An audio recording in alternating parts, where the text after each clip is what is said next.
Hey everyone, my name is Tamalade, and in this video I will be sharing with you everything I've learned from 1 month of running, and hopefully this inspires you to go out there and start running. So in this video I will share with you why I started running, what you need to start running, all the resources that I've used, and how I stayed motivated through the whole month of trying to stay consistent, because the biggest part of developing new habits is being able to be consistent with it. Once you're consistent with something for long enough, then it sort of starts to be a part of you. So I will share all of that with you in this video. So let's just get right into it. Why did I start running? Basically, I have a bucket list. It was an assignment I did in grade 12 where the teacher asked us to write a bucket list, and one of the things I put on my list was I wanted to run a marathon, and I just sort of have it there.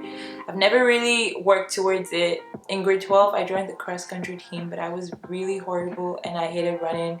I only joined the team because it was the only sports team that would take me, and you needed to be in a sports team to win an academic award, and I just wanted to win an award, so I had to join the team. And every single meet we went to, I came dead last. I mean, I think we went to one meet, there were 500 students and I was last. That's how bad I was, like just really bad. And I never really enjoyed running, but for some reason I wanted to run a marathon. I just think it's really cool, people that can push themselves for that long. So this summer I was looking at my list and I said, I actually have to start working towards the things that I want to do. So I decided to push myself and see what I could accomplish in a month of, actually trying to run.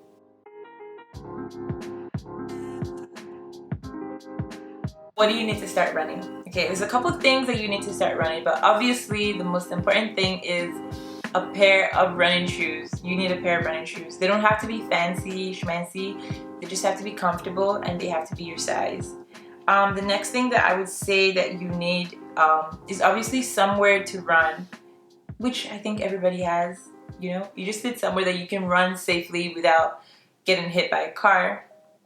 And if you're a girl, you need a good old high impact sports bra. I'm talking high impact, nothing is moving, nothing is going anywhere. At least for me, when I run, I need high impact, but some people don't really mind it. So, but you need a sports bra. You just need one. And you also need running bottoms. I would recommend any leggings with pockets, because you don't have to hold your phone while running and you don't have to buy a armband. You can just put it in your pocket.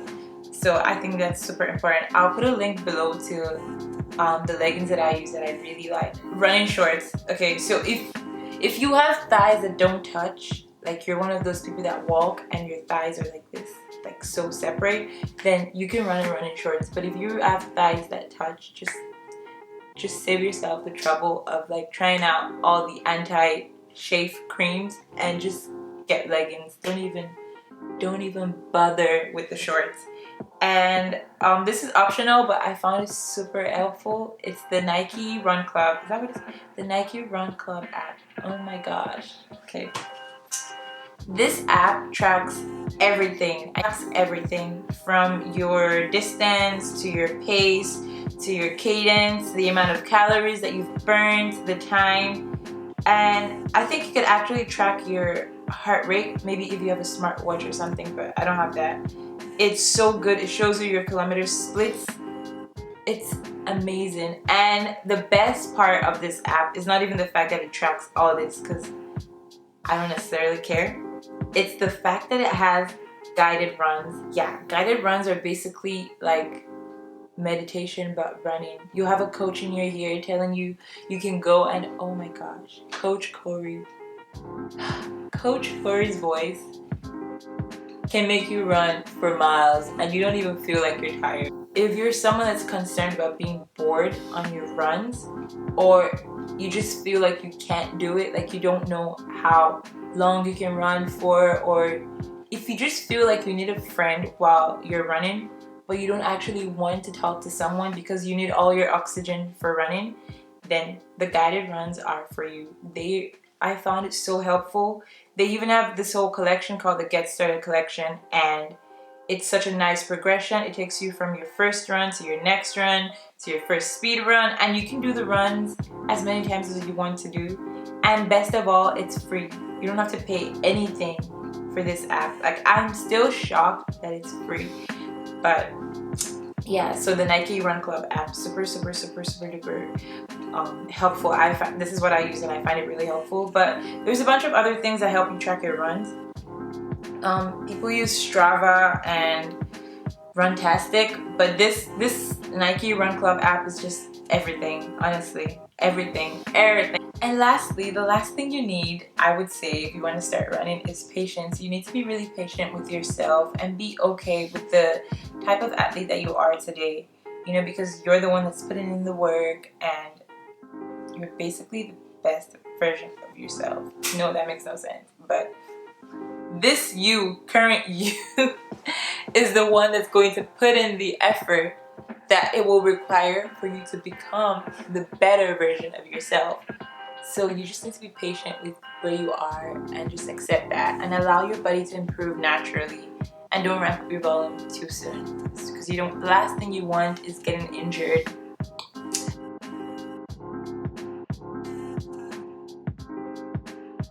So before I share my running schedule, I want to say that I didn't follow a particular running schedule. I just sort of went with how my body felt. If I felt like I could run longer on certain days, I would run longer.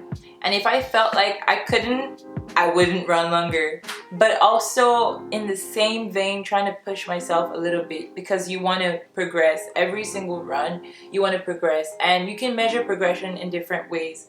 Like, maybe today it was easier to get out of bed and go for a run. That's already a progression. It doesn't always have to be measured in terms of your distance or your speed or your pace or your cadence or anything like that. So that being said, I will put what my running schedule for the different weeks look like in this video. This is what the first week looked like. I just did a bunch of easy runs, 2 rest days. I think I attempted a speed run somewhere. Speed runs are basically intervals where you run fast and then you walk. You run fast and then you walk. Really good for helping you. I don't know why it's good for you, but it's good for you. So just do it. It helps you get faster, because you will never actually run faster if you don't actually run faster. So if all your runs are just you going out and running the same pace, well, I don't know. Maybe you'll run longer eventually. But if you really want to improve, you need to do intervals. It helps you just get faster. On week 2, this was the hardest week for me. Oh my gosh, I'll put the schedule in right now. And this week was so trying. This was also the week that I decided that I wanted to go back to the gym and like start lifting, and I just hated myself. But somehow I pushed through, and yeah, it was all good. It was good. But this week, I just kept eating everything. I was ravenous, if that's the word. I was, oh my gosh, so ravenous. Just ravaging through the kitchen, eating everything in sight. But I did it, got lots of sleep, and by the third week, I just felt like, you can't stop me. I'm Wonder Woman. It's where I did, like, I think the third week was when I did my longest run. I ramped up my speed also. So the most improvement that I saw honestly came during the third week. And for week 4 was just, I think I was just tired at this point. I had the urge to run. So like, I would wake up and just be like, oh, I want to go for a run. I just want to go for a run. That was week 4. But my speed wasn't necessarily better, and I was also a lot more confident. Like, I would go for runs and be confident that, okay, I know that now I can run 20 minutes without stopping, you know? So week 4 came with confidence, week 3 came with strength. Week 2 was the week where I had to really like persevere. Honestly, if I wanted to give up, it would have been week 2. So, but yeah, week 2, that's when it hits you the most, so. How do you stay motivated in this new running journey. This is so new, your body hurts, but you want to do it. How do you stay motivated? I would highly recommend using the Nike Run Club app. It was so helpful to me having the guided runs, and you get to listen to different coaches, you get to run with Olympians. It's amazing. And also, if you're a competitive person, the app has this sort of system where you have different run levels. So you start up, I think, at the green level. I'm not sure. Yeah, you start up at the yellow level and then you work your way all the way to the full level. So the more you run, the more kilometers you run, the higher up you go in the different levels. So if you're a competitive person, that's something that can help you stay motivated. Run your race and celebrate each run. Every run is a success. Every time you get out the door, that's a success. So that's something to keep you motivated, that at the end of each finish line, there's another starting line.